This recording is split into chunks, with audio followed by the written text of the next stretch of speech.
উত্তর 24 পরগনার দেগঙ্গার চৌরাশিয়া গ্রাম পঞ্চায়েতের ঘটনা। সেখানকার প্রধান হলেন বাপ্পাদিত্য মণ্ডল।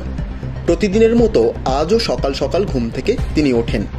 বাড়িতে খবরের কাগজ আসবে, কেউ উপহার দিলে বাড়ির গেটে তা রাখা থাকবে। এ আর নতুন কি? তবে সত্যি সত্যি নতুন এবং চাঞ্চল্যকর ঘটনা ঘটেছে বই কি। ঘটনাটি কি শুনুন তাহলে। একেবারে সাত সকালে পঞ্চায়েত প্রধানের বাড়ির দরজায় ঝোলানো রয়েছে মিষ্টির প্যাকেট।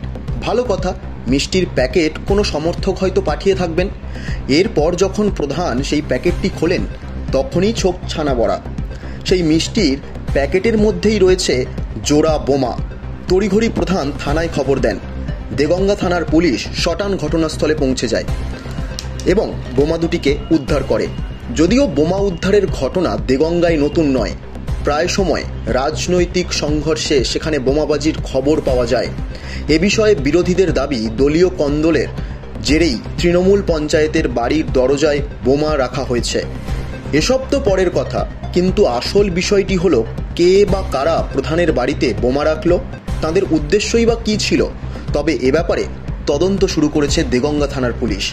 বিষয়টি জানাজানি হতেই এলাকায় রীতিমতো চাঞ্চল্য ছড়ায়। Bureau report, news UNI।